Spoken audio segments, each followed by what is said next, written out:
KCC 글라스라는 유리 건축 관련 회사를 살펴보고자 합니다.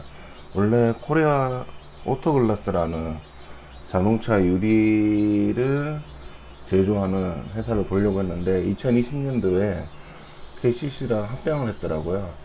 그래서 KCC 글라스로 합병된 걸 보고 분석을 해보려고 합니다. 2020년도에 합병을 하고 나서 원래 제가 관심 가졌던 거는 코리아 오토글라스가 이제 국내 자동차 유리 시장 점유율이 한 70% 정도 되는 걸로 알고, 이런 독점 기업들에 관련돼서 한번 방송해야겠다 생각을 했는데 합병을 했네요. 그래서 합병된 회사를 한번 살펴보고 어떤지 관심 있게 한번 보려고 합니다. 관심을 가질지는 이제 살펴보고 결정을 해야 되겠죠. 연면가 1,000원에 시총은 6,600억 정도 되고 유통 물량은 한 56% 정도 되네요. 그러면 대표 관련된 특수관계자 한 44% 정도 되고 국민연금 9%, VIP 자산운용이 5%를 가지고 있네요. VIP 자산운용은 제가 좀 좋아하는 자산운용사인데 이렇게 매입을 한 걸 보면 뭐 이유가 있지 않겠나 이런 생각들 주고, 신용등급은 나쁘진 않네요. 보면 2020년도에 인적분할로 설립된 회사로 재상장을 2020년도에 했다 이렇게 나오고, 2020년 12월에 자동차 안전유리 사업을 하고 있는 코리아 오토글라스 회사를 합병했다 이렇게 되어 있습니다. 펀더멘털 쪽으로는 지금 현재 퍼가 7배 정도로 그렇게 높지도 않고, 배당을 보니까 2,400원, 시가 배당률이 5.76%, 낮진 않죠. 굉장히 배당으로도 좀 충분히 잘 주고 있고, 퍼도 좀 낮은 편이고, PBR도 자산 대비해서는 좀 낮은 편으로 나오고 있습니다. 일단 펀더멘털 쪽으로는 조금 저렴하다 이렇게 보여주고 있는 부분도 있는데, 과연 그게 저렴한 건지에 대한 실질적인 매출이나 영업을 한번 살펴보겠습니다. 상장을 하고 나서 매출액은 계속 꾸준히 증가하고 있네요. 작년에도 증가를 했고, 단지 21년도 대비해서 22년도 작년에는 영업이익이 좀 줄었다 이렇게 판단되고, 영업이익이 좀 준 게 조금 아쉽고, 그러면서 세금 관련돼서 처리를 하고 났더니 당기 순이익도 좀 줄어있는 부분. 근데 부채가 조금 늘었습니다. 2배 정도. 21년도에 비해서 부채가 2배 정도 늘었는데, 전체적으로 부채 자체로는 자본이나 따졌을 때는 높지는 않은데 일단 2배 정도 늘었는 게 보이고요. 그게 좀 아쉬운 거는 영업으로 인한 현금 흐름이 마이너스로 떨어졌다는 게 좀 크게 좀 아쉽습니다. 현금이 제대로 들어온 게 아니라는 부분. 투자 활동으로 인한 현금은 오히려 더 증가되고, 회사의 투자 활동이 현금이 들어온 부분들이 있고, 재무 활동 현금 흐름이 증가된 걸로 보면은 이게 부채가 증가되는 부분의 원인인 걸로 알 수가 있겠네요. 영업이익률이 22년도에 조금 영업이익률이 떨어진 거는 조금 아쉬워 보입니다. 이게 원가 때문인지 한번 살펴볼 필요도 있죠. ROE도 그렇게 높지는 않고, 그래서 부채 비율은 53% 정도로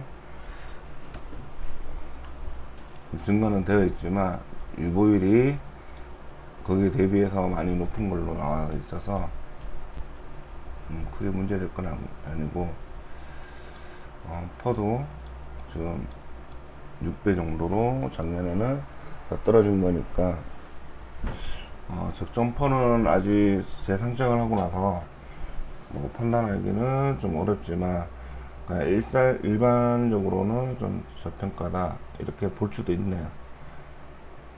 배당 상향은 계속해서 증가돼서 작년에 40%까지 증가된 부분들이 보이고 있습니다. 그러면 싸게 사서 배당 상향이 증가될 때 사두는 편이, 만약에 매수를 한다면 사두는 편이 좋겠죠. 이런 기업들은 배당 상향이 계속 증가되고 있기 때문에, 대부분의 50% 정도가 유리 제품, 그 다음에 인테리어 30% 정도로 두 개가 유리 인테리어 상품으로 구성되어 있다는 걸 확인할 수 있고, 연구개발비로도 매출액 대비해서는 크다고 볼 수 있지만 연구개발을 계속 하고 있다, 그렇게 보여주고 있는 부분들, 대부분 내수로 판매를 하고 있는 부분들을 확인할 수 있고, 관계사 레저사도 하나 있네요. 손익계산서로 좀 보면 일단 순익률이 조금 떨어지는 부분들, 이 부분이 좀 개선이 돼야 주가에서도 좀 영향을 좀 받을 건데요. 그 부분은 좀 더 지켜봐야 될 것 같고, 일단 매출액은 올라와 있던 부분들 대부분 내수에서 매출을 일으키고 있고, 원가 자체가 올라가지고 순익이 조금 나빠졌다, 이렇게 판단할 수가 있겠네. 매출 원가가 계속해서 증가하고 있습니다. 판관비도 증가하고 있고요. 그래서 원가 자체가 오르면서 아마 판매가를 좀 올리지 못했나, 이런 생각도 들고, 원가가 오른 만큼 그거를 상품의 가격에 좀 인상에 좀 올리지 못했지 않았나, 이런 생각이 듭니다. 그래서 부채 비율은 아까 말씀드린 것처럼 좀 올라가는 부분들이 좀 보이고, 조금 재고가 늘었다라는 부분들이 좀 아쉬운 부분이겠네요. 회사에서는.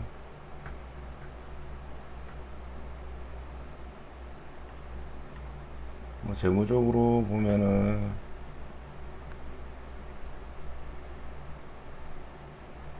투자활동 유입액이 공정가치 금융 이 부분에서 올랐는데, 뭐 지분이나 투자를 좀 해가지고 나오는 평가 금액이 투자활동 현금 흐름이 증가된 부분으로 확인되고, 재무적으로는 차입금 증가, 그다음에 사채 증가, 이렇게 해서 회사에 돈이 들어왔다. 그러니까 회사에 돈이 좀 차입금이나 사채를 좀 써야 되는 상황. 그러니까 영업활동을 위해서 공장이나 증설 이런 부분으로 예상할 수 있는데, 이런 것들은 공시정보를 보고 좀 찾아가야 되겠죠. 그리고 당기손익 공정가치 측정 금융도 한번 주석에 보면 나와 있기 때문에 찾아보면 좋은데, 일단 현재로는 이렇게 현금 이익된 부분들이 있더라 정도로 넘어가도록 하겠습니다. 영업이익이 조금 향상되면 좋겠는데, 원가 때문에 만약 판매가를 좀 올렸다면 영업이익이 좀 올라갔겠으나, 그런 부분은 아직 보이진 않고, 특징적인 거는 분기배당을 하네요. 분기배당은 1.76%의 시가배당률, 지금 현재 한 4만원 정도 되거든요. 4만원 정도 되니까, 네, 시가배당률 1.76%. 분기배당을 좋아하시는 분들은 이런 기업들에 좀 관심을 가져도 될 것 같습니다. 일단 공시정보로 봐서 매출, 영업이익이 왜 이렇게 됐는지에 대한 경영진의 판단은 1분기로 봤을 때는 194억, 실적 대비는 좀 좋아졌는데 영업이익이 감소됐다. 근데 건설 쪽으로 조금 감소된 부분들, 그 다음에 자동차 사업에 앞으로 좀 더 증가될 것이다 라는 예상인데, 원재료가 유가나 금리 환율 등의 좀 이슈가 있어서 경영 환경이 조금 어렵더라, 이렇게 되어 있는 부분들이 있지만,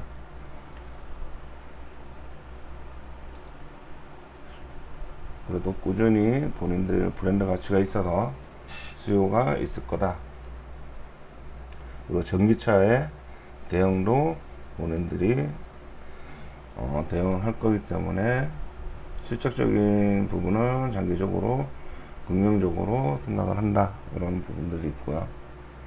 그래서 실제로 이제 판유리가 이제 전체 자동차 유리 다음으로는 되는데, 가격을 크게 올리지는 못한 걸로 알고 있는데 조금 올리는 부분들 보이는데, 차종은 좀 큰 비중을 차지하고 있는 차종은 이 부분은 수주 정보 노출 때문에 기재하지 않았다, 이렇게 판단해서 큰 매출은 아닌 가격 변동이기 때문에 이 정도로 넘어가도 되고, 봤더니 원재료 가격이 계속 특히 유리 부분들이기 때문에 유리 부분이 계속해서 증가되고 있는 부분들, 원가가 좀 안정적이거나 이렇게 되어 있을 때는 회사의 영업이익이 좀 향상될 거다, 이렇게 판단을 하고, 확실히 유리 쪽으로는 공장 가동률이 많이 높습니다. 바닥재나 이런 거는 한 50% 정도밖에 되진 않는데, 유리와 관련돼서는 공장 가동률이 나쁘지 않게 돌아가고 있다, 이렇게 판단을 되고, 신설 매입을 했던 부분들 보면 앞으로 안전 유리와 관련돼서는 좀 더 투자를 해야 되고, 그래서 올해 말에 7월, 12월에 이제 생산 능력이랑 물류 능력이 증가될 것이다. 아무래도 이런 쪽에서 돈을 좀 썼겠죠, 차입금을 가지고.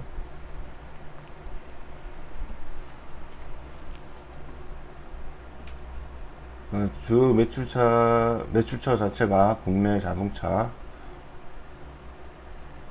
중에서 실제로 현기차가 많이 팔리기 때문에 80%로 가장 높다, 이렇게 되어 있고,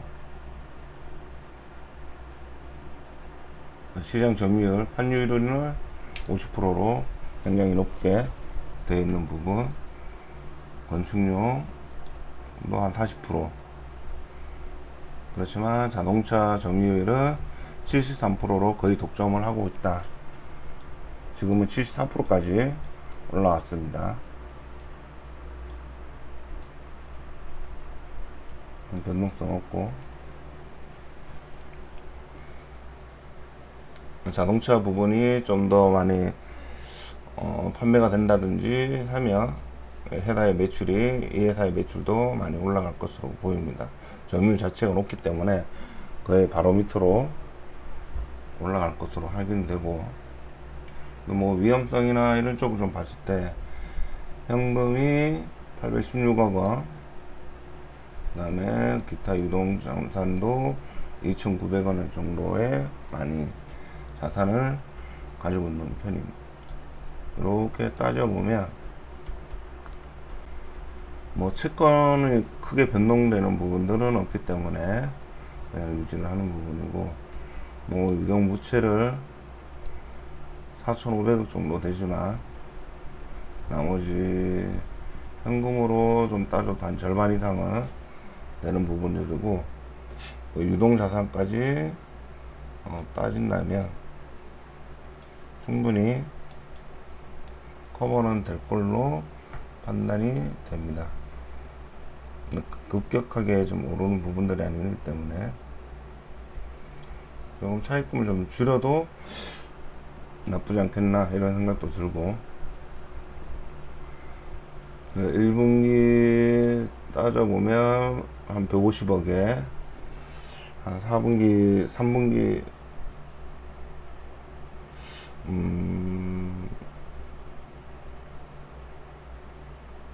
좀 더 올랐으면 좋겠네요. 내가 4분기를 계산해보면 150억에 하면 1000억은 넘어야 좀 좋겠는데, 그래야 22년도 정도 수준으로 떨어질 건데 좀 더 봐야 되겠네요. 그러면 아직까지는 영업이익이 좀 더 감소되는 부분들이라 그 부분들 한번 봐야 될 거고, 단지 배당으로 보면 일단 뭐 현금이 없는 부분도 아니고, 회사에서 2020년부터 했고 21년부터 6월말 분기 배당, 분기 배당을 하고 있는 부분들은 좋아 보입니다.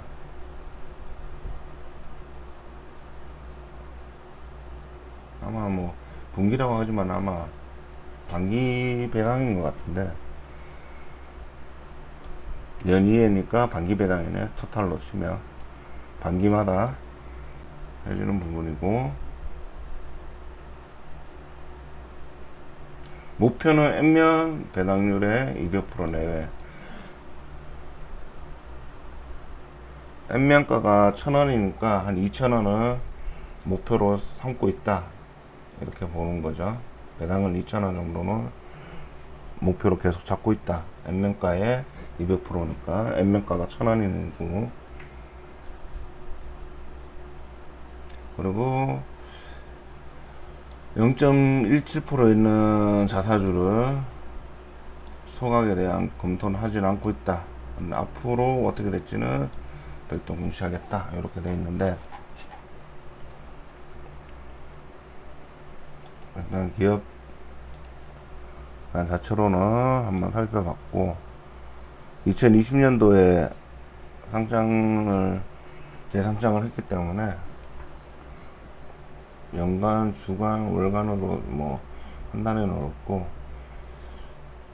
아마도 지금 영업이익이 이런 식으로 간다면 조금 더 떨어질 가능성이 없지 않아 있습니다만, 배당이 있기 때문에 좀 더 급격한 하락보다는 완만하게 하락을 하지만 배당이 안전마진으로 잡아주면서 크게 하락을 막지 않을까 싶습니다. 점점 하락을 할수록 배당 수익률이 올라가기 때문에 이런 분들이 받침대가 돼서 좀 주가에 하락을 하더라도 완만하게 하락을 할 것으로 보이고요.